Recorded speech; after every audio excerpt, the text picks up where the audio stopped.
Imprévisible, c'est aussi le mot qu'utilise justement Volodymyr Zelensky, le président ukrainien. Trump peut être décisif. Je pense que c'est la chose la plus importante pour nous. Ses qualités sont là. Il peut être décisif dans cette guerre. Il peut nous aider à arrêter Poutine. Je pense qu'il est à la fois fort et imprévisible. J'aimerais beaucoup que l'imprévisibilité du président Trump s'applique principalement à la Russie. Donc lui, Nicolas Tenzer, il y va tout droit. Trump, Trump, Trump, Trump, imprévisible, imprévisible, Trump, Trump, Trump. Votre livre, il s'intitule « Notre guerre ».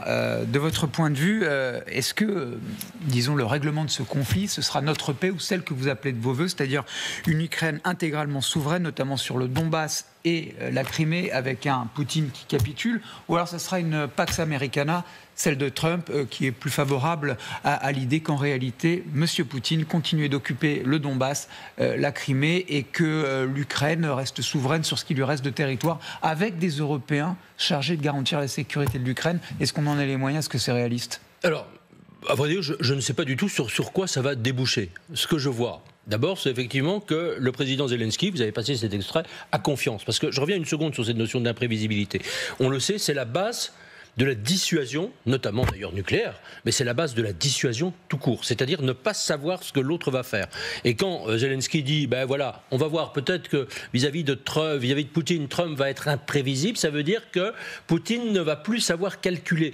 Et on sait que le président Zelensky était extrêmement, en colère. Soyons clairs, avec l'administration Biden et en particulier le conseiller national de sécurité de Biden, Jake Sullivan, parce qu'il n'avait pas donné tous les moyens. Et là, il y avait une prévisibilité. On savait que si Biden soit était réélu quand il était question de sa réélection, soit vraisemblablement si Kamala Harris avait été élue, eh bien là, on aurait finalement un soutien toujours entre deux. Et donc là, il se dit, mais Trump va changer les choses. Alors, deux possibilités. Soit effectivement, ce que vous dites, cette fausse Pax Americana. Alors, je dirais plutôt la fin de la guerre. Parce que la fin de la guerre, ce n'est pas toujours la paix. C'est-à-dire, à un moment, il y a un accord. Zelensky accepte parce qu'il n'a pas le choix de céder des territoires. Territoires, soit dit en passant, où les massacres des Russes, les tortures, les exécutions, les viols de masse, les déportations d'enfants continueraient. Ça veut dire que nous aurions autorisé cela, entre parenthèses. Et derrière, une Russie qui peut se renforcer, elle est en mal en point économiquement, on le sait, et qui peut se préparer pour la prochaine guerre. C'est ça aussi que cela veut dire. Et est-ce que véritablement, dans le deal de Trump, il y aurait une capacité ou une volonté d'imposer à Poutine, qui évidemment ne le veut pas dans cette hypothèse, qu'il y ait des troupes européennes qui garantissent la sécurité des partis toujours en possession de Kiev? Mais ça, on ne le sait pas.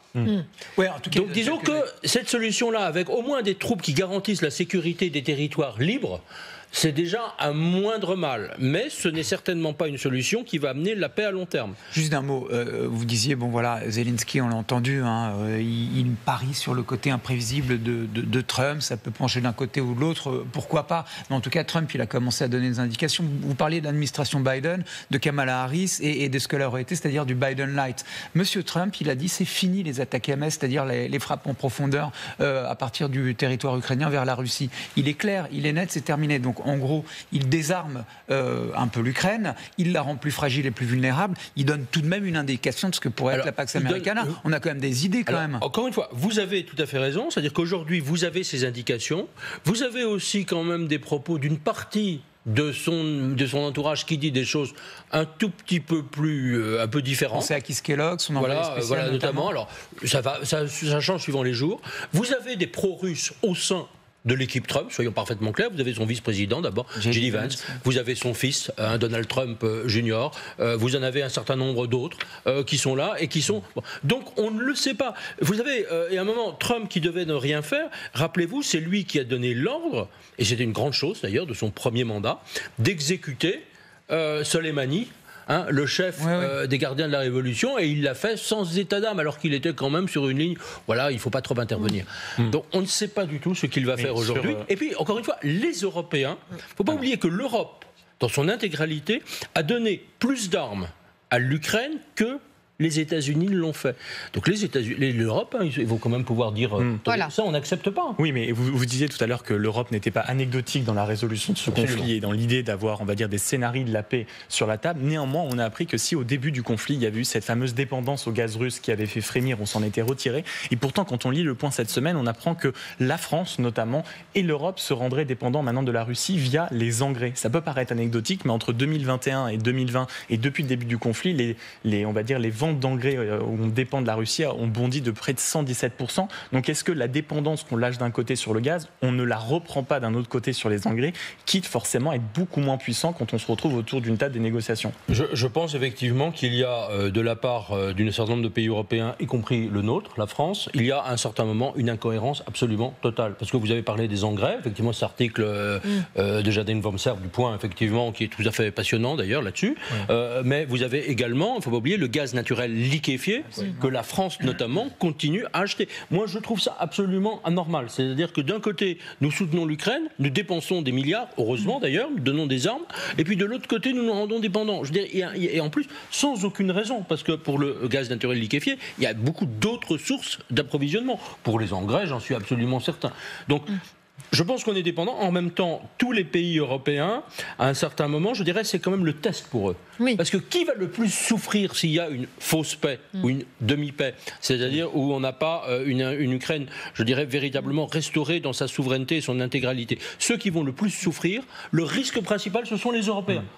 Donc vous avez effectivement ceci que vous signez justement, mais c'est pas normal. Nicolas Tenzer, vous avez appelé votre livre « Notre guerre ». Mais est-ce que c'est vraiment notre guerre? Parce que ce ne sont pas des Français qui se battent pour l'instant. En Ukraine, on assiste quand même à une vague de désertion, notamment de la brigade Anne de Kiev, qui fait l'objet d'une controverse, où ont été formés quand même 2300 à 4500 soldats qui la composent. Et on voit bien, qu'il y a des vagues de désertion de plus importantes, Arlette Chabot. Alors, visiblement, et Paris et Kiev sont très embarrassés, donc engagement du président de la République, 2300 Ukrainiens formés en France avec du matériel, les canons César qui ont été fournis, etc. Et puis, alors, disparition, c'est une enquête qui a été faite par un journaliste ukrainien qui révèle qu'effectivement, il y a des désertions. Il y a eu des désertions en France. Et puis, à leur retour aussi, il y a une partie de ceux qui ont été formés qui auraient aussi déserté. Qu'est-ce que ça nous dit? À la fois, je dirais, de la démobilisation, sans doute, de certains Ukrainiens qui ont envie ou moins envie de faire la guerre, ou bien il y a une autre version qui est donnée sur l'utilisation de ces soldats. Ça veut dire qu'il y a eu des erreurs aussi qui expliqueraient ces désertions, erreurs du commandement ukrainien qui aurait envoyé sur le front le plus dur des soldats qui n'étaient pas encore tout à fait prêts. Est-ce qu'il faut vraiment la vérité? Il y a deux éléments. Cette histoire est extrêmement gênante parce que je serai le président Macron, qui a promis d'ailleurs l'entraînement et l'équipement d'une deuxième brigade. Ouais. Je ne serai pas véritablement content. Et j'appellerai Volodymyr Zelensky en lui disant écoute Volodymyr, qu'est-ce que c'est que cette histoire? Raconte-moi, dis-moi clairement la vérité. Parce que ce n'est effectivement pas acceptable. Il y a manifestement, d'après les sources ukrainiennes que j'ai de mon côté, il y a eu des dysfonctionnements majeurs au sein du haut commandement ukrainien.